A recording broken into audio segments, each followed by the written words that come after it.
Let's bring in Ohio Republican Congressman Jim Jordan, whose appointment to the committee was rejected by House Speaker Nancy Pelosi. Congressman Jordan, thanks for being here. Good to be with you, Brett. Did you see the hearing today?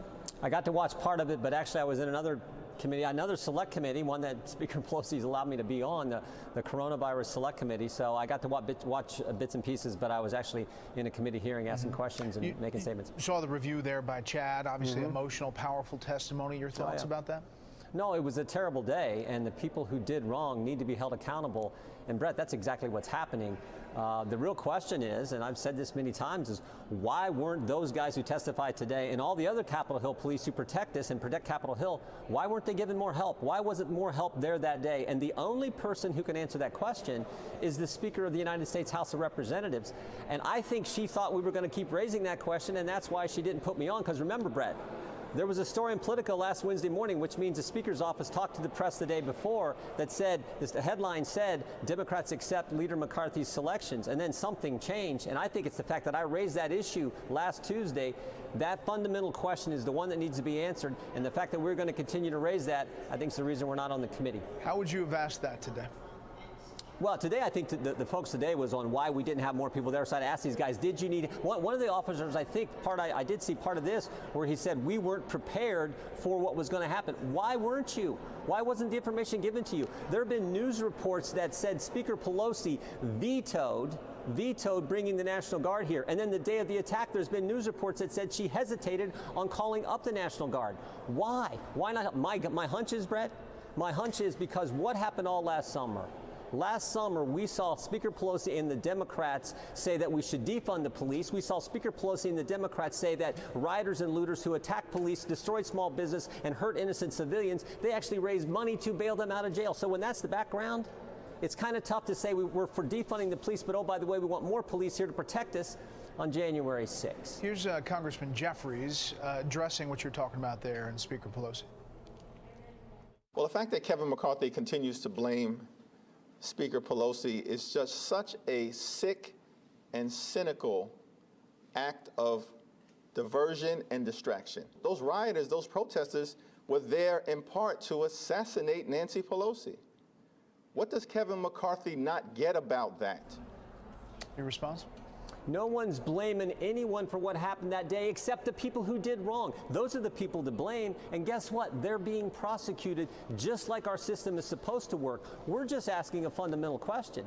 A fundamental question. If there are news reports that said that Speaker Pelosi vetoed having the National Guard there, that the Sergeant of Arms said that the Speaker's office told him they were concerned about the optics, that's a real question. That's a fundamental question. Why wasn't there a proper security posture on January 6th? And what have we done to correct that and so it makes sure it doesn't happen in the future? I think those are fundamental questions. It's not about blame. The blame resides with the people who did wrong. They should be prosecuted, and they are being. Oh, there was a little bit of talk about blame today. Officer Gunnell talking about the former president stirring up that crowd. Take a listen to this. All of them were telling us Trump sent us. Nobody else, there was nobody else. It was not Antifa. It was not Black Lives Matters. It was not the FBI. It was his supporter that he sent them over to the Capitol that day. And he could have done a lot of things. One of them was to tell them to stop. All those officers said there's not politics involved in this. They're testifying of what they believe happened that day and their reaction to it. What's your thought about what he just said there? Well, I believe Capitol Hill Police and the great work they do, there's not politics there, but there's certainly politics with this committee. We know this committee is out to get the former president.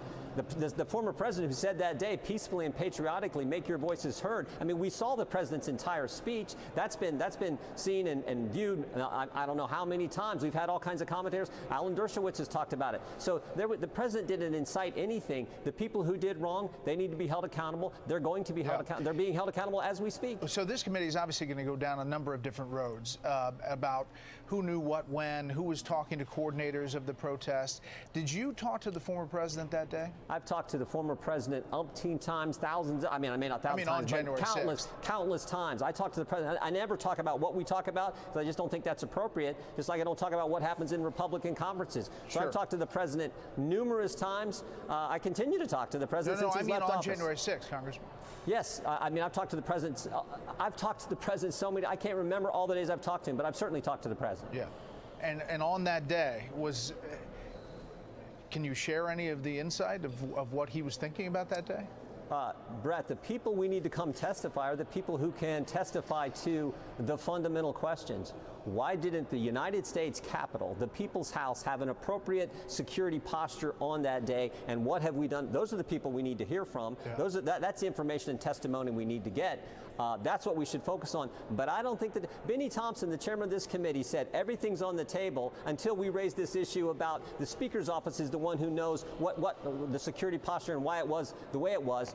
Once we raised that question, he said, well, everything's on the table except that question. Again, that's why I think we were kicked off the committee, which I think underscores how political this thing actually is. And I would argue this, the main reason the Democrats want to keep talking about January 6th, because what the heck else are they going to talk about, Brett? They're going to talk about the 12 murders in Chicago last week. They're going to talk about the price of goods and services up for everything. They're going to talk about the fact that our border, we had a record number of illegal crossings in March until April, and then we had a record number in April until May. We had a record number in May until June. That is a bad trend. They can't talk about any of that stuff. So they're going to focus on doing what they always do, attack the former president. All things that we're covering extensively here.